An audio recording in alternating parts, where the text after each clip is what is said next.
ओम शांति। एक बार आप सभी प्यार से बोलिए ओम शांति, ओम शांति, ओम शांति। जो भाई बहन नीचे बैठ सकते हैं वो जरा सामने आकर के बैठेंगे तो ज़्यादा अच्छा लगेगा। हाँ, दूर दूर बैठे हुए हैं तो सामने बैठेंगे तो और अच्छा लगेगा।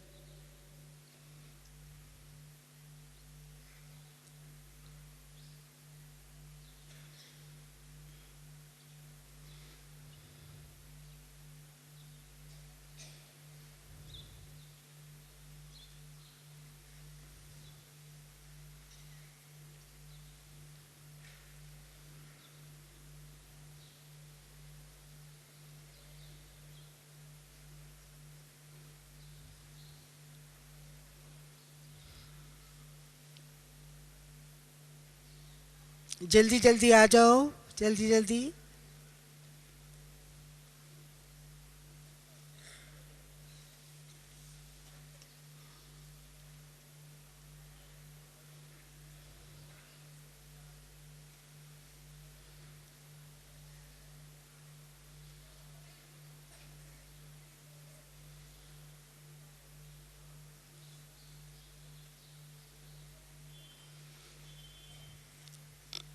ओम शांति।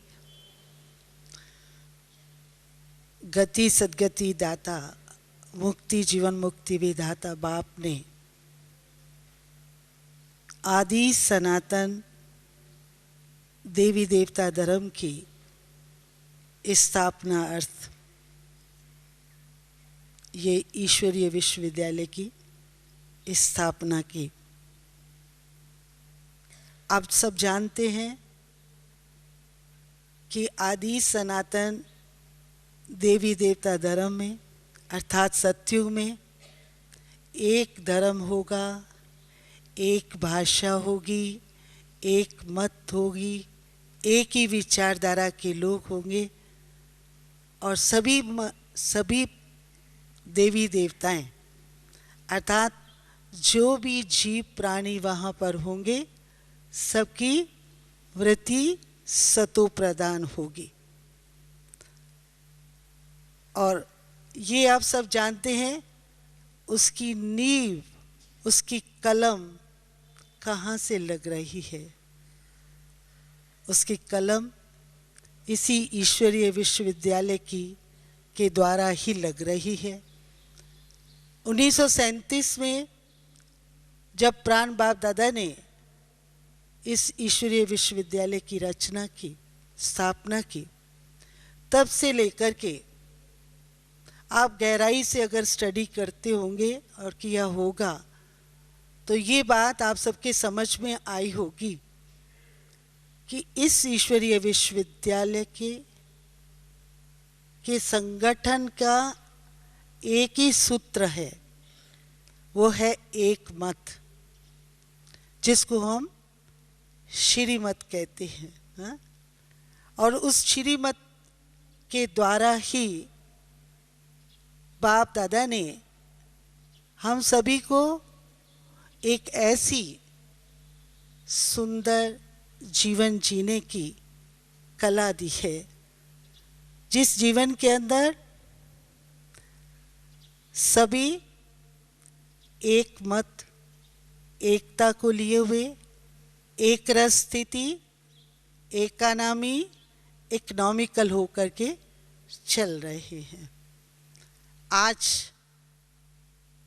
सारे संसार के अंदर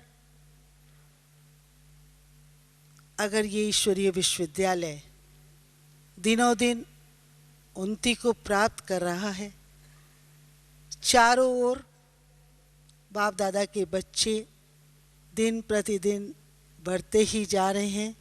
देश विदेश के अंदर सेवाएं बहुत बढ़ रही हैं। 80 देशों में बाबा के बच्चे एक ही संरक्षण के अंदर चल रहे हैं। तो उसका मूल आधार है एक मत। बाप दादा ने हम बच्चों को एक मंत्र भी दिया है। वह मंत्र है एक मत, एक रस, एक का नामी। तो आप देखेंगे इस एक मंत्र से, जिसको हम वशीकरण मंत्र भी कहें, वैसे तो आप सब मन मना भव के नाम से वशीकरण मंत्र को जानते हैं, परंतु थोड़ा और गहराई में जाएंगे तो एक मत, एकता, एक रस, एक का नामी और इकोनॉमिकल जो करके जो बाबा ने हमें मंत्र दिया है, उस मंत्र को स्वयं साकार ब्रह्मा बाबा और स्वयं मातेश्वरी जगदम्बा इस मंत्र को लेकर के चले। और आप देखेंगे इस मंत्र के आधार से ही प्राण बाप दादा ने या मातेश्वरी जगदम्बा ने या हमारी दीदियों दादियों ने आज संसार में इसका नाम उज्जवल किया है। तो उसका बेस अगर देखेंगे तो वो यही है ना, क्योंकि एक मत तभी हो सकती है जब पहले एक दूसरे के अंदर, एक दूसरे के प्रति, एक दूसरे के लिए फेथ हो, विश्वास हो। तो प्राण बाबा ने हम सब के अंदर पहले नेचुरल चेंज लाने के लिए, क्योंकि चेंज तभी आता है, शक्ति तभी मिलती है जब हमारे को सत्य स्मृतियाँ हम सब के अंदर जागृत हो। तो आप देखेंगे एक नेचुरल चेंज लाने के लिए बाप दादा ने हम सब बच्चों के अंदर सत्य स्मृतियाँ कि मैं कौन हूँ, मैं किसकी हूँ, इस बात को जागृत किया। और जब ये बात, ये धारणा हम सब की अच्छी तरह से जागृत हो गई, तो उसके साथ साथ बाबा ने हम सब के अंदर आत्मा आत्मा, भाई भाई है, आत्मा आत्मा एक पिता की संतान है और एक परिवार है। सारा संसार हमारा एक परिवार है। तो इस एक परिवार को एक ही सूत्र में बांधने के लिए एक मत का जो ज्ञान दिया या एक दूसरे में विश्वास पैदा किया, आत्मिक स्नेह देकर, आत्मिक भावनाएं जागृत कर कर हम सब के अंदर ये बात जागृत किया कि हम एक हैं और एक के ही रहेंगे और एक का ही नाम बाला करेंगे, एक के साथ ही अपने सर्व संबंध जोड़ेंगे। तो आप देखेंगे जब हम इस ईश्वरीय विश्वविद्यालय के अंदर आए 1955 में, मेरे को याद आता है जब ये बात, क्योंकि भक्ति तो बहुत किया था, परंतु जब इस बात का ज्ञान हुआ कि आत्मा आत्मा भाई हैं, भाई भाई हैं और हम उस एक पिता की संतान हैं और वो पिता इस धरती पर स्वर्ग लाने के लिए अवतरित हुआ है और उससे हमने अपना जन्म सिद्ध अधिकार लेना है। तो आप देखेंगे इस स्मृति के जागृत होते ही, अर्थात उस पिता से युक्त होते ही यह बात अपने जीवन के अंदर अच्छी तरह से आ गई कि हमें सबसे पहले आत्मिक प्यार करना, एक दूसरे के प्रति फेथ पैदा करना सीखना है। तो और बाबा रोज़ हम बच्चों को आप देखेंगे इसी बात की ट्रेनिंग रोज़ वानियों के अंदर, रोज़ गरम गरम हलवा हमें मिलता है कि आपस में आप सभी ब्राह्मण बच्चों का एक दूसरे के प्रति विश्वास हो, प्यार हो, स्नेह हो, सत्कार हो, रिगार्ड हो। क्योंकि जब तक हमारा आपस में एक दूसरे के प्रति फेथ नहीं होगा, कहते हैं फेथ से ही फार्म बनता है, फेथ से ही सारा संसार चलता है।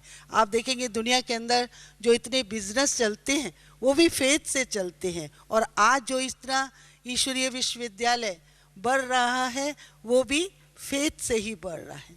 और अगर हम एक दूसरे के सहयोगी बनते हैं वो भी फेथ से ही बनते हैं।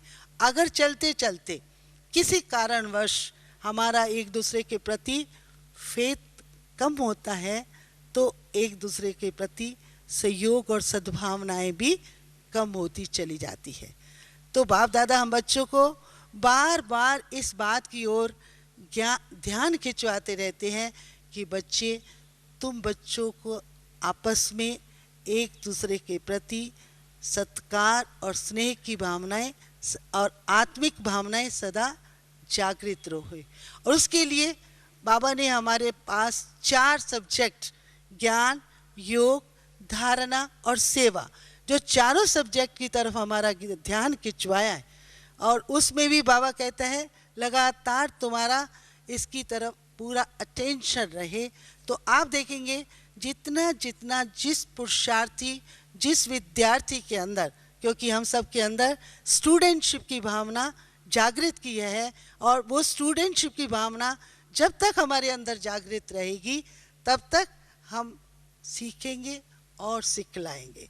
और जब स्टूडेंटशिप की भावना हमारे अंदर से ख़त्म हो जाती है तो सीखना, सिखाना, देना, लेना सब खत्म हो जाता है। तो उसके लिए बाबा कहता है कि बच्चे जहाँ रोज़ ज्ञान की पढ़ाई के ऊपर ध्यान दो, अपने आप को दैवी गुणों से संपन्न बनाने की तरफ ध्यान दो, और जहाँ दूसरों की सेवा की तरफ तुम्हारा ध्यान होना चाहिए, वहाँ आपसी संगठन को मजबूत करने की तरफ भी ध्यान होना चाहिए। जैसे बहन अभी बोल रही थी, तो जीवन के अंदर ऐसे कई साइड सीन आते हैं, जब हम ऊंची मंजिल, ऊंची चढ़ान चढ़ते हैं तो कई प्रकार की बातें आती हैं, परंतु अगर हमारे को ये बात अपने संकल्पों में दृढ़ आ जाती है, अर्थात दृढ़ संकल्प हम ले लेते हैं कि हमारा एक ईश्वरीय परिवार है, इस ईश्वरीय परिवार का नाम हमें ऐसा ही रोशन करना है जैसे लौकिक में कोई सपूत पुत्र होता है तो उसके मन के अंदर ये सदा भाव रहता है कि मैं अपने माँ बाप का नाम बाला करूं। तो इसी तरह से हम सब जो भी इस ईश्वरीय विश्वविद्यालय के स्टूडेंट्स हैं, जो भी इस ईश्वरीय विश्वविद्यालय के पुरुषार्थी बच्चे हैं, उन सब के अंदर ये बात रहती है कि मैं अपने बाप का नाम बाला करना है। तो उसके लिए हमें इकोनॉमिकल होना, एक के नाम पर अपने जीवन को लगाना अत्यंत आवश्यक है। आप सब जानते हैं कि बाप दादा को एक शब्द बहुत प्रिय लगता है, वो है एक व्रता। आप देखेंगे जब हम एक पुरुषार्थी, एक अच्छे आध्यात्मिक लाइन पे चलने वाले बाबा के बच्चों के अंदर ये बात कूद कूद करके भर जाती है कि मैं एक व्रता, एक के नाम पर चलने वाली एक प्रिय सजनी हूँ, एक व्रता नारी हूँ। तो आप देखेंगे संसार में भी जो पतिव्रता नारी होती है, आपने कई कहानियाँ उनकी सुनी होंगी, उनके अंदर बहुत जौहर होता है, उनकी वाणी में बड़ी ताकत होती है, वो जो संकल्प करती है उसको सिद्ध कर देती है।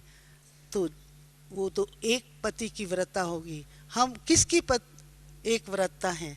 हम उस सर्वशक्तिमान की, उस सर्व समर्थ की, उस सर्वज्ञ की, उस सर्व विभूतियों के मालिक की एक व्रता नारी है ना। तो जब ये बात आ जाएगी तो वो एक पतिव्रता नारी सिवाय अपने पति के आज्ञा का कि और किसी की तरफ उसकी ना आंख डूबती है, तभी तो उसको पतिव्रता कही गई।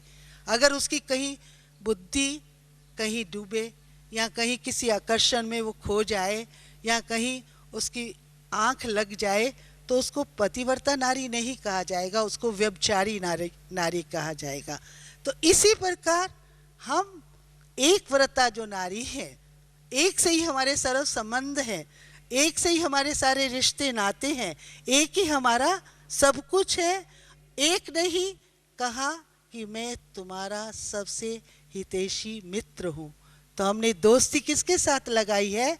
जो खुदा दोस्त है, उसने हमें खुदाई खिदमतकार का नारा दिया है, तुम मेरे खुदा दोस्त, मैं भी तुम्हारा दोस्त हूँ, और तुम दोस्त मिलकर के एक ऐसा संगठन तैयार करो जिसको जिस एंगल से, जिस कोने से भी देखा जाए वहाँ से प्रेम, ज्ञान, प्रकाश और स्नेह की गंगा बहती हुई दिखाई दे। तो हम सब उस खुदा दोस्त के खिदमतगार जो बच्चे हैं, उसने हमें मुस्कुराना सिखाया, मुस्कुराना कहा कि तुम भी मुस्कुराओ और दुनिया को भी मुस्कुराहट बांटो। तो वो दुनिया को हम मुस्कुराहट तभी दे सकेंगे अगर हम खुद हलचल हलचल में आते रहे, या हमारी बुद्धि छोटी छोटी बातों में, छोटे छोटे साइड सीन के अंदर खोती रहे और भटकती रहे, और हम छोटी छोटी बातों में खो जाएं, भटक जाएं, या हमारा कहीं लगाव हो जाए, कहीं झुकाव हो जाए, कहीं ठहराव हो जाए, कहीं पहराव हो जाए, तो क्या होगा? हमारे में वो आत्मिक बल नहीं रहेगा, वो दृष्टि का बल नहीं रहेगा, क्योंकि बाप आज हमारी दृष्टि से, नज़र से निहाल करना चाहता है दुनिया को। तो दुनिया को नज़र से निहाल हम तभी कर पाएंगे जब पहले हम स्वयं उसकी एक की नज़र के अंदर रहें, हमारी नज़र कहीं और नहीं भटके। हम एक के हैं, एक के रहेंगे और एक के ही होकर रहेंगे, एक के ही हम, एक से ही हमारे सब रिश्ते नाते सर्व संबंध उस एक के साथ है। तो जब हमारी बुद्धि में यह दृढ़ संकल्प आता है तो वो आत्मिक बल अपने आप में आता है। क्योंकि मैंने तो जब से इस ईश्वरीय विश्वविद्यालय के अंदर पांव रखा तो यही अनुभव किया है कि मैं एक की हूँ, एक की हूँ और एक की ही सदा रहूँगी। मैं अपने आप को सदा शिव की शक्ति समझती हूँ। तो जैसे शिव में सदा कल्याणमयी भाव, कल्याणमयी भावनाएं सदा जागृत रहती हैं, ऐसे ही हमारे मन से, वचन से, कर्म से, दृष्टि से, संस्कारों से, व्यवहार से भी यही प्रसारण होता है कि मैं उसकी हूँ और मेरे द्वारा सदा सबका कल्याण हो, सबके प्रति शुभ भावना और शुभकामना ही प्रसारण होती रहती है। और अगर हम सब संगठन में, साइड सीन में न खोकर ये बात अपनी बुद्धि के अंदर रख लें कि मुझे किसी का स्वप्न में भी आहित नहीं करना। क्यों? क्योंकि मैं उस कल्याणकारी की पुत्री हूँ जो सदा ही सदा कल्याण करता है। तो क्या होगा जब हमारी ये शुभ भावना और ये शुभ कामना रहेगी तो अपने आप इस संसार के अंदर कल्याणमयी भाव, कल्याणमयी भावनाएं, सद्भाव और सद्भावनाएं जागृत होती रहेगी और संसार के अंदर एक नया मोड़, एक नई दिशा अपने आप मिलती रहेंगी। आप देखेंगे इस यज्ञ को हमने शुरू से देखा, पहले एक बहुत छोटा सा यज्ञ था, थोड़ी सी एक सिंध हैदराबाद में एक चिंगारी निकली और समस्त विश्व के अंदर फैलती गई। उसके पीछे बीज क्या है, बेस क्या है, थोड़ा सा विचार करेंगे तो वो यही है, त्याग है, तप है, आत्मिक स्नेह है और एक ही लगन है कि परमात्मा से सबका योग जुटाना है। कोई भी पुरुषार्थी ऐसा नहीं करता, अगर कोई करता है तो वो सतो प्रधानता उसके पास वास नहीं कर सकती है। सब पुरुषार्थियों का यही संकल्प रहता है कि एक के साथ ही सर्व का संबंध हो, एक से ही सब गाइडलाइन ले, एक से ही अपनी जीवन की नैया उसके हवाले सौंप दे, क्योंकि वही हम सब की नैया को पार उतारने वाला है। इसके लिए आप देखेंगे संसार के अंदर एक ही ऐसा विश्वविद्यालय है जहाँ नित्य ज्ञान योग की क्लासेस होती हैं। और वो क्यों होती है आप देखेंगे, और सत्संगों में जाकर के आप देखेंगे 8 दिन में, 15 दिन में, महीने के बाद सत्संग होगा, परंतु यहाँ दिन में 4 बार 5 बार क्लास मिलती है, डोज मिलता है। तो वो डोज क्यों दिया जाता है? वो इसीलिए दिया जाता है कि हम जिस संकल्प को लेकर के चले हैं, जिस लक्ष्य को लेकर के चले हैं, उस लक्ष्य को हम सदा अपने अंदर कायम रखें ना। ऐसा नहीं कि कोई छोटे छोटे जितना जितना जो व्यक्ति ऊंची चढ़ाई पर चढ़ने लगता है तो उसके सामने साइड सीन तो आते हैं। ऐसे मत कहो कि बातें नहीं आएंगी, बातें तो आती हैं, परंतु अगर निश्चय दृढ़ है, नशा है, ईश्वरीय गोद की खुमारी है, तो ईश्वरीय साथ और हाथ है, अपने आप को उसके आगे समर्पित किया हुआ है, तो फिर बल भी वो अपने आप देता है ना। उसमें कभी ऐसा नहीं महसूस होगा कि यह जीवन ऐसा क्यों हमने बनाया, ऐसा किस लिए ना। और ही दिनों दिन आप लोग देखते हैं कि अपने जीवन में आगे बढ़ने का हर एक बाबा के बच्चे के अंदर संकल्प रहता है कि मेरे जीवन में जो बाप दादा चाहते हैं वो मैं अपने आप को बनाऊं। और एक मत के साथ साथ ही एक रस बनेंगे, क्योंकि जब तक हमारी आपस में एक मत नहीं होगी, भिन्न भिन्न मतों में अगर हम खो गए तो क्या होगा। जहाँ एक मत है, वहाँ जहाँ एकता है वहाँ ईश्वर का वास है, जहाँ एकता है वहाँ शक्ति है, जहाँ एकता है वहाँ सब कुछ है।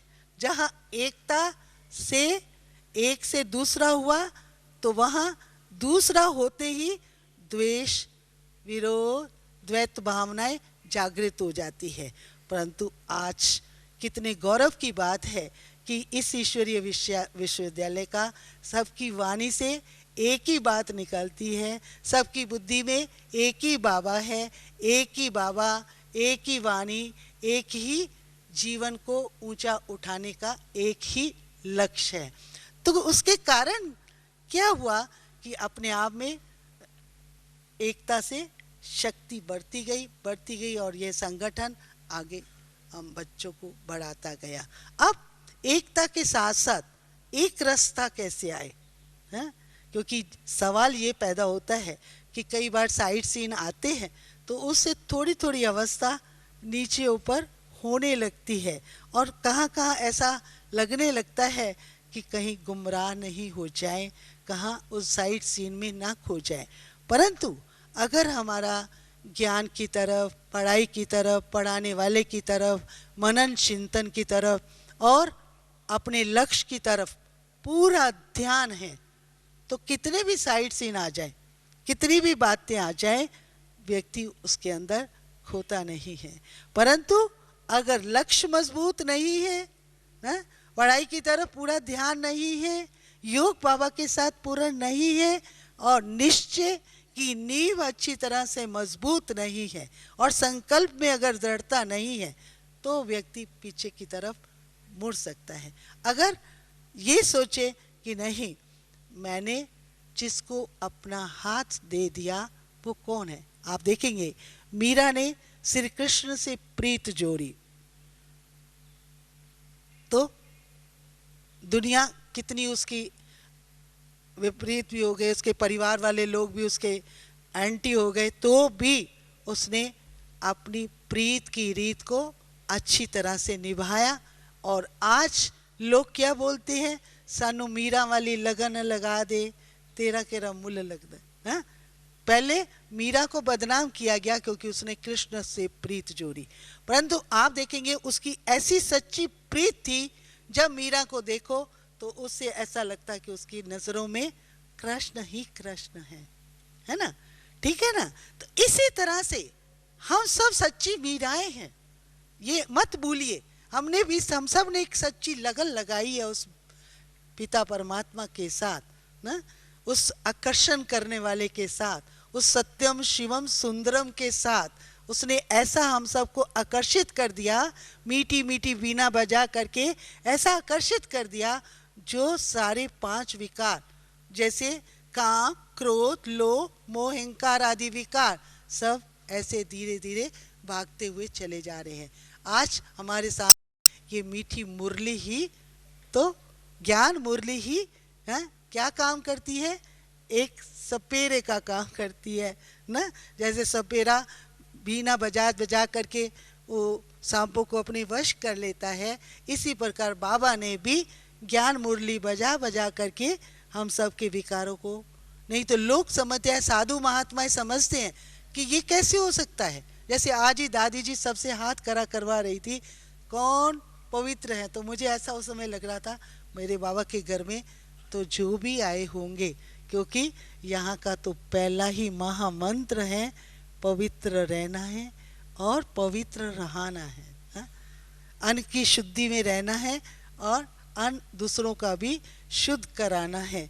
तो उस महामंत्र के तले जो भी रहता होगा उसका जीवन तो परम पवित्र है ही। अभी अभी बहन बोल रही थी कि युगल जीवन व्यतीत करते, तो मुझे तो कभी कभी जब मुझे कोई युगल बोलता है तो मुझे लगता है मेरा युगल तो भगवान है, मैंने तो उसको ही वरा है, और फिर मेरे को ये युगल जीवन क्यों कहते हैं, क्योंकि मेरा तो बचपन से लेकर के यही एक लक्ष्य था कि मुझे भगवान को ही अपना साथी बनाना है और सदा उसी का हो कर रहना है। तो आज मैं विश्वास से कहती हूँ, भले मुझे बाप दादा ने ही ये पाठ दिया कि बच्ची तुमको शादी करके पवित्र रहना है, तो मैंने वो पार्ट प्ले किया और आज उसको 45 वर्ष हो गए, परंतु उसमें मुझे तो कभी भी मन में भाव नहीं पैदा हुआ कि मेरा कोई युगल दूसरा है। नहीं, मेरा तो युगल एक ही बाबा है, क्योंकि हमने सारे संबंध, सारे रिश्ते, सारे नाते उस एक के साथ ही जोड़ लिए ना। तो जब उस एक के साथ सर्व संबंध हो जाते हैं, सर्व रस उस एक से ही प्राप्त हो जाते हैं, तो फिर कभी किसी को ना कानों का रस, ना जीवा का रस, ना मुख का रस, ना टांगों का रस, कोई रस उसको अपनी ओर आकर्षित नहीं कर सकता, जिसको वो एक रस है ना। जब तक वो एक रस प्राप्त नहीं हुआ, उस सर्व संबंधों का रस परमात्मा पिता से प्राप्त नहीं हुआ, तो बुद्धि कहाँ कहाँ भटक सकती है। तो हम सबका लक्ष्य क्या है? हम सबका लक्ष्य तो यही है कि मुझे सर्व गुणों का रस, सर्व शक्तियों का रस, सर्व धारणाओं का रस, सर्व संबंधों का रस उस एक अमृत के सागर परम पिता परमात्मा से ही लेना है। उस एक रस का रसास्वादन सदा करते रहना है और करवाते रहना है। तो जो उस रस का रसास्वादन स्वयं करेगा, औरों को करवाता रहेगा, उसको दूसरा कहीं बुद्धि जाने की मार्जन ही रहती। अगर कहीं बुद्धि जाने भी लगेगी तो बाबा ने हमको ज्ञान मुरली, एक ऐसी मुरली दे दी है, उसको पढ़ो और पढ़ाओ, उसका लिए बैठ के मनन चिंतन करो। तो माया उसके लिए क्या है? हाँ, माया क्या है? दासी के रूप में है। माया क्या है? माया कुछ नहीं है, कागज के शेर के रूप में है। वास्तव में माया कुछ नहीं है, हमारे ही संकल्पों विकल्पों का नाम है माया, है ना। हमारी कमजोरियों का नाम माया है।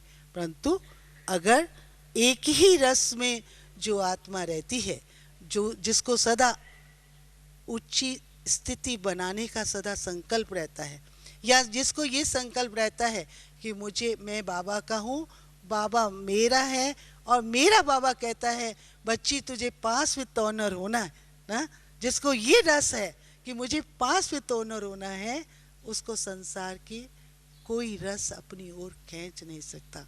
तो मेरे भाई बहनों, आप सबके अंदर भी यही एक संकल्प बुद्धि के अंदर रहना चाहिए कि मुझे क्या करना है, मुझे पास विद ऑनर होना है। तो जब पास विद ऑनर होना है तो फिर संसार के कहीं भी बुद्धि आपकी जा नहीं सकती। जाएगी तो फौरन आपका जो बैकबोन है, जिसको आपने अपना साथी और सारथी बनाया है, जैसे अर्जुन को बता देना शास्त्रों के अंदर बार बार सावधान करते थे श्री कृष्ण। वास्तव में हम ही अर्जुन हैं, हमें बाबा रोज रोज सावधान करते हैं। तो सावधान करते हुए हम एक दिन उस सावधानी को लेते लेते क्या हो जाएंगे? नष्टो मोहा समृद्धि लब्धा हो जाएंगे। तो हम सबका लक्ष्य है कि हम ऐसी ऊंची स्थिति, ऐसी कर्मातीत स्थिति को प्राप्त करें। उस कर्मातीत स्थिति या ऊंची स्थिति में स्थित होते होते कई साइड सीन आते हैं, कहाँ बहुत सुंदर सुंदर चीज़ें अपने सामने आती हैं। माया भी साधु रूप में भी आती है तो स्वादु रूप में भी आती है। तो हमें देखना है कि हम उस साधु रूप और स्वादु रूप वाली माया के कहीं वशीभूत तो नहीं हो जाते। मुझे एक पुरुषार्थी की कुछ बात बचपन की पड़ी हुई याद आती है। एक बार गुरु नानक देव जी अपने एक कुछ अपने जो शिष्यों के साथ कहीं जा रहे थे, काफ़ी बड़ा काफिला था, उनको साथ लेकर के जा रहे थे और उनके अंदर ये भी था कि इनका टेस्ट लिया जाए कि इस काफिले में कौन कौन पास विद ऑनर होगा, कौन कौन विजयी बनेगा। ये उनके अंदर एक इच्छा भी थी कि इनका टेस्ट लिया जाए। तो वो जब चले तो उन्होंने कहा चलो, चल रहे हैं, सब चलते जा रहे हैं। तो एक जगह क्या देखते हैं कि बहुत चांदी के ढेर एक पहाड़ चांदी के दिखाई दे रहे हैं। तो जो काफिले के अंदर लोग थे तो उन्होंने जब देखा वहाँ चांदी ही चांदी है, तो कई लोग उस काफिले में से चांदी को बटोरने में लग गए और गुरु नानक देव जी उससे आगे चलना शुरू कर दिया।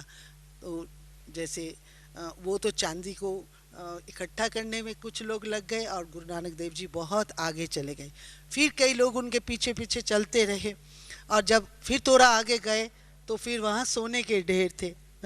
तो कुछ लोग उनमें से जो बचे थे वो सोने के ढेर में से सोना इकट्ठा करने में लग गए और गुरु नानक देव जी फिर और आगे चले गए। तो फिर आगे क्या देखते हैं, अशरफियों के ढेर है। तो उसमें दो 4-6 बच्चे थे, वो अशरफियाँ ढूंढने में लग गए और उसमें से लास्ट में उनके साथ एक ही बचा जो बाद में गुरु गोविंद सिंह जी के रूप में संसार के अंदर आए।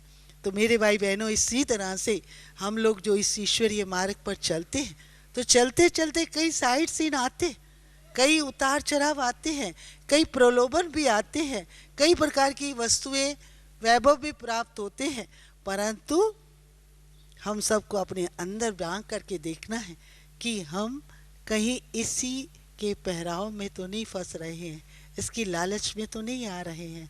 ये माया सतरंगी है, अनेक रूपों से हमारे को डसने की, अपना बनाने की कोशिश करती है, परंतु मुझे अपनी स्वस्थिति को सर्वोत्तम बनाना है, मुझे एक रस अवस्था बनानी है, मुझे विकर्मातीत बनना है, मुझे कर्मातीत बनना है। तो जब मुझे एक फरिश्ता और कर्मातीत स्थिति को प्राप्त करना है तो मुझे इन छोटे छोटी आकर्षणों के अंदर साइड सीन समझकर उसको छोड़ते हुए आगे आगे बढ़ना है। अपने कदमों को बाबा के कदमों में मिला करके चलना है, क्योंकि बाबा के कदमों में जो अपने कदम रखेगा, बाबा के कदमों के साथ कदम मिला करके जो चलेगा, उसका जीवन ही उज्जवल बन सकता है। जो बाबा के कदमों के साथ अपना कदम मिला करके नहीं चलेगा, उसके जीवन में वो प्रकाष्ठा नहीं आ सकती जो बाप आज हम बच्चों से चाहता है ना। बाप यही चाहता है कि मेरे बच्चे, तुम ही सच्चे पैगंबर हो, तुम्हारा जीवन ही दूसरों के लिए एक संदेश हो, आदेश हो। तो हमारा जीवन दूसरों के लिए संदेश कब बनेगा, आदेश कब देगा, जब हमारे में प्रैक्टिकल मन से, वचन से, कर्म में पूर्ण रीति से अच्छी तरह से धारणाएं होंगी। हाँ, अगर हम सिर्फ गहरे सागर के अंदर गोते नहीं लगाएंगे, ऊपर ऊपर से गोते लगाते रहेंगे, तो हीरे जवाहरात नहीं बनेंगे। बाबा हमें कोहिनूर हीरा बनाना चाहता है, तो उसके लिए वो तराशता भी है, चमकाता भी है, उसके लिए सब कुछ कर रहा है, परंतु हमें अपने आप से पूछना है कि हम वो कोहिनूर हीरा बन रहे हैं या नहीं बन रहे हैं, या हमारे में अभी क्या क्या दाग है, क्या क्या धब्बे हैं, क्या क्या कमियां हैं। तो जो दाग धब्बे दिखाई देते हैं, अभी भी थोड़ा समय है, उसको निकाल दो, नहीं तो है कल ना किसका है ना, कल करते हैं विनाश हो जाएगा। और हम जो बाबा कहते हैं, तू अलार्म की समय की घड़ी है, तू ही संसार को जागृत करने वाला अलार्म है, तो अलार्म न बनकर शिव के बाराती बन जाएंगे कि साथी बन जाएंगे। हमें जब शिव का साथी बन करके जाना है, हैं, तो बाराती बन करके नहीं जाना है। तो उसके लिए हम सबको क्या करना है, अपने ज्ञान की, अपनी पढ़ाई की तरफ, अपनी धारणाओं की तरफ, अपनी सेवा के चार्ट की तरफ, अपनी स्थिति की तरफ पूरा पूरा ध्यान देना है। कहते हैं कि बाबा के हमें कुछ समर्पण करना है, कुछ स्वाहा करना है, कुछ सफल करना है। तो समर्पण क्या करना है, जो कुछ भी मेरे पास मैं मेरे के रूप में रह गया है उसको पूर्ण रीति से समर्पित कर दो, सुना। और फिर स्वाहा क्या करना है, वो चलते चलते कई जौ तिल के रूप में हमारे कुछ भाव, स्वभाव, संस्कार जो ही हमें आगे बढ़ने के लिए अड़चने पैदा करते हैं, हमें संपूर्ण कर्मातीत अवस्था को प्राप्त करने नहीं देते हैं, उसको स्वाहा स्वाहा स्वाहा करते हुए चलो और कुछ सफल कर लो। सफल क्या है, सफल हमारा जो निजी धन है, हमारा निजी धन है हमारे संकल्प, हमारा श्वास, हमारा समय है। तो अपने आप से रोज पूछो कि मैं अपने संकल्प, अपना श्वास, अपना समय कितना सफल करती हूँ। हिसाब रखो बिजनेसमैन की तरह। तो बिजनेसमैन की तरह हिसाब रखेंगे तो क्या होगा, घाटे से ऊपर उठते जाएंगे। नहीं, अगर हिसाब पूरा नहीं रखेंगे संकल्प, श्वास और समय का, तो फिर क्या होगा, साधारण रीति से हम अपने श्वास, साधारण रीति से ही संकल्प, साधारण रीति से अपना समय व्यतीत करते चले जाएंगे। परंतु बाप दादा कहते हैं कि बच्चे तुम मेरे विशेष आत्माएं हो, तुम मेरे इष्ट हो, तुम मेरे पूजनीय, तुम विश्व के परिवर्तन करने वाली आत्माएं हो। तो विश्व को परिवर्तन करने वाली आत्माएं अगर एक रस अवस्था में नहीं रहेगी, चलायमान अवस्था होती रहेगी, तो कैसे विश्व को परिवर्तन कर सकेंगे, कैसे वो ग्रेट ग्रेट आसामी बन सकेंगे। आसामी बनना है, पवित्रता की पर्सनैलिटी बनना है, सत्यता और दिव्यता का स्वरूप बनना है, तो उसके लिए अपनी एक एक बात के ऊपर थोड़ा अटेंशन दो और अपनी स्थिति को बनाने में एक मूर्तिकार की तरह अपनी स्थिति को बनाने में बिजी रहो। मूर्तिकार जब मूर्ति बनाता है तो उसका ध्यान मूर्ति की तरफ ही रहता है। तो हम अपने आप की एक ऐसी मूर्ति बनाए जहाँ सत्यता, दिव्यता, रूहानियत और पवित्रता का ही वास हो। तो ऐसा मेरी शुभ भावना और शुभकामना देते हुए मैं अपने वक्तव्य को यहाँ ही समाप्त करती हूँ। ओम शांति।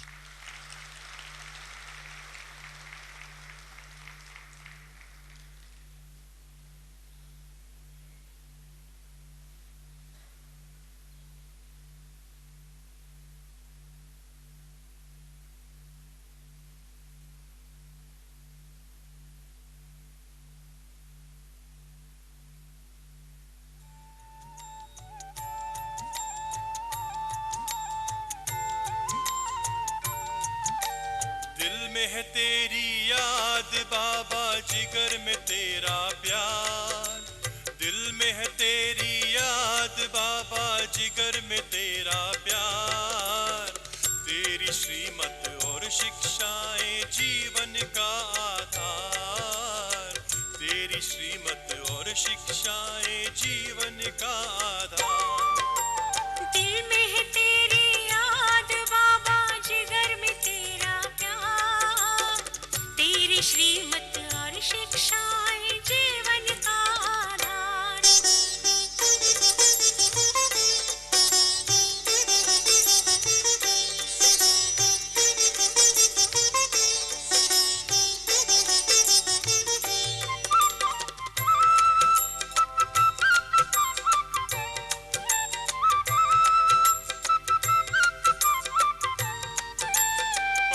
पदम सौभाग्यशाली तुमने हमें बनाया।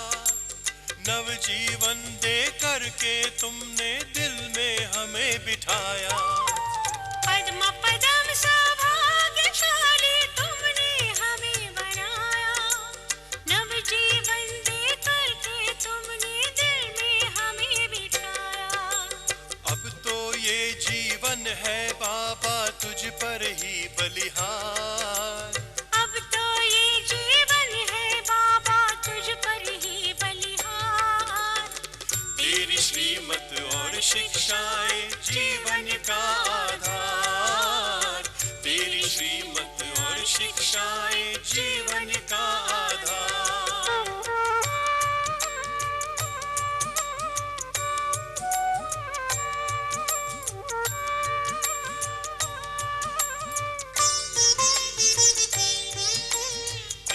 जहां की खुशियों का मिल गया मुझे खजाना। तुमने हमें सिखलाया बाबा सबसे गुण अपनाना। तीनों जहां की खुशियों को मिल गया मुझे खजाना। तुमने हमें सिखलाया बाबा सबसे गुण अपनाना। ये आंखें करती है बाबा हर पल तेरा दीदार। ये आंखें करती है बाबा हर पल तेरा दीदार। तेरी श्रीमत और शिक्षाएं जीवन का आधार। तेरी श्रीमत और शिक्षाएं जीवन का आधार।